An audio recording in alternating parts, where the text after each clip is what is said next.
Hello and welcome to Forward to the Past. In this episode I'm going to be looking at this. This is an exact replica of a Victorian tricycle called a Rudge Rotary. Now this design came about during the 1870s, which was the time of the penny farthing, the absolute height of fame for that design. So all bicycles around this time had this big drive wheel, but there were plenty of people who wanted to cycle who were a bit too nervous to sit so high up without being able to touch the ground. So bicycle manufacturers started to come up with all sorts of designs that incorporated the big wheel without the need to sit above it. And this was the time of the tricycle. So the Rudge Rotary appeals to me because of its non-symmetrical design. You've got two small wheels on the right and the large singular drive wheel on the left.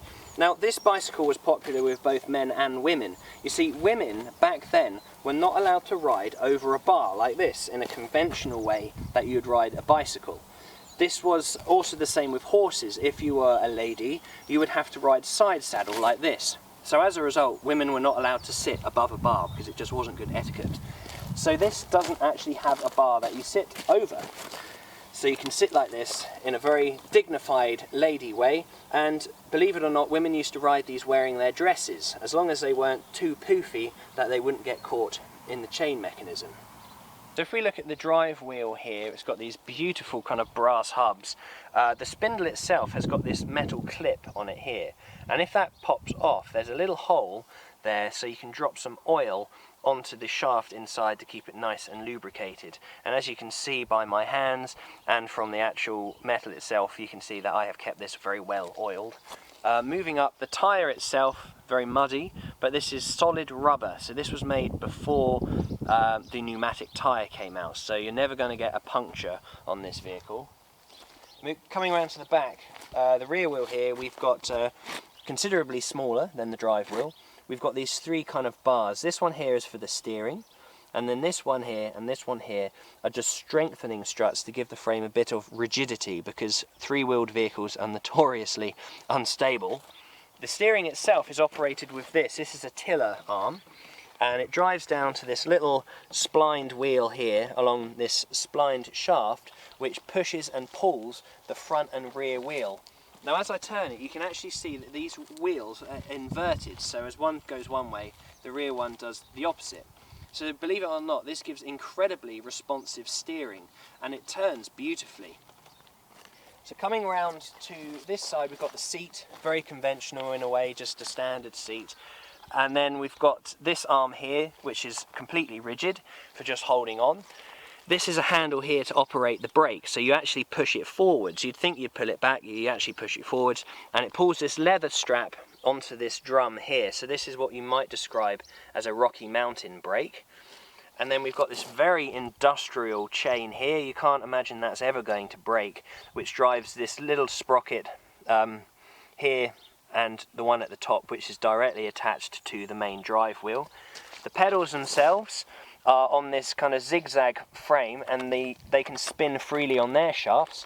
So this is all being fixed wheeled and things. If you stop pedaling, if the vehicle is moving, these will keep spinning round. So that's what these are for. These are the foot pegs. So you can rest your feet on these whilst you're going downhill, and the pedals can still spin like mad, which is terrifying and exhilarating. And then a nice little touch is you've got these light mounts, both front and rear, which will actually turn the entire light when you turn the steering as well, which is something that modern cars have incorporated onto their designs, where the headlights actually turn with it. So there you go, nothing's new. And this light here is actually a lot more of a modern design. This is more 1920s, 1930s paraffin lamp, which I put on myself, which works perfectly fine, but I thought it looked fairly in keeping with the trike. So that just lives on the front there. And believe it or not, I have actually used this tricycle at night with a paraffin light on the front and a paraffin one on the back that has a red lens, which is currently not on the tricycle as it has a leak. So to pull off on the Rudge Rotary, I'm going to demonstrate this on a slight uphill. If I let go of the brake and the pedal, you can see I start rolling backwards. So if you're pointing downhill to start, there's not really any problems. But because this bike is fixed wheel, fixed gear, you're always in top gear essentially, so it's very difficult to get momentum up. if I was to try and start pedalling just from the conventional sitting position, I put a lot of pressure onto the left pedal, but I've run out of force. I can't get my right leg to get the pedal over top dead centre. So there's a couple of things I can do here. One, I can grab the wheel with my hand and actually push it to get the thing rolling like this, using my legs as well, but you do end up with mucky hands, particularly living around where I do this time of year where it's just constantly muddy. The other thing that I can do is actually stand on the pedal. So I take both the handle grips and then I can put my full weight onto the pedal like this and get it going. It's not particularly dignified, but it does work. So one of the reasons why the Rudge is so difficult to get started uphill and to climb hills when you're going isn't just because it's a fixed wheeled bike, it's to do with the riding position. So when I'm climbing a hill, I have to stand on the pedals and lean forward like this. And essentially what I'm doing is actually simulating a modern riding position. Even on the penny farthing, the pedals are underneath you, and on your brand new bicycle, they'll be underneath you. This means you can put all of your leg strength and your weight into turning the crank.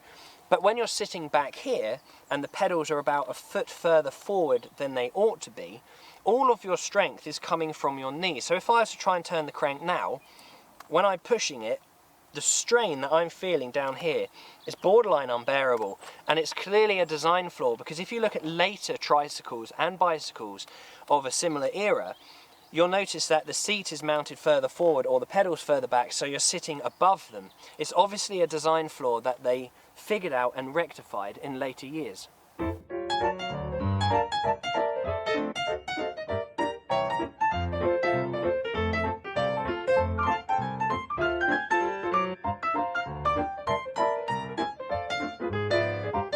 Things that I've discovered about riding the Rudge is the issue with three wheels, because when you go around corners the vehicle can't lean. It's very rigid, it doesn't even have suspension.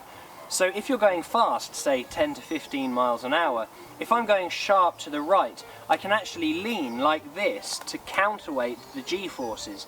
But the trouble is, if I'm going sharp to the left and I need to lean this way, I can't, because the big drive wheel is going to be spinning. So in those scenarios, you have to try and slow down, because where I've been caught out, particularly when I was kind of getting used to riding this, there were times when I went up on one wheel like that, and even occasionally bringing the drive wheel off the ground as well. And of course, if it goes too far, you'll just come off, which would be immensely painful, as also hilarious as it might look to other road users.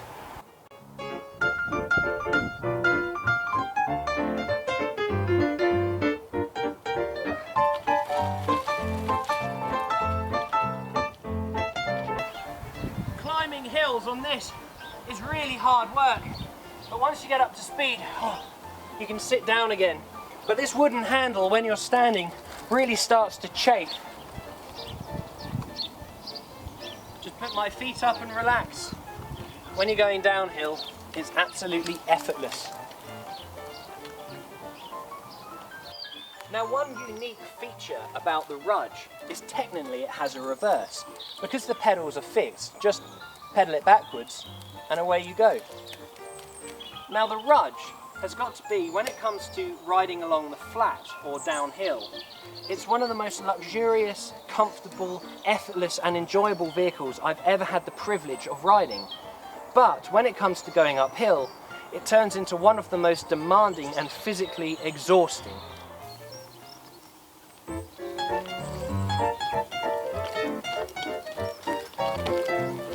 Well, there we have it, the Rudge Rotary tricycle. Although this design is confined to history books and museums nowadays, it's really wonderful to get a real hands-on experience with a vehicle like this and see what it was like to ride one of the more unusual designs of cycling from the Victorian era. Thanks for watching.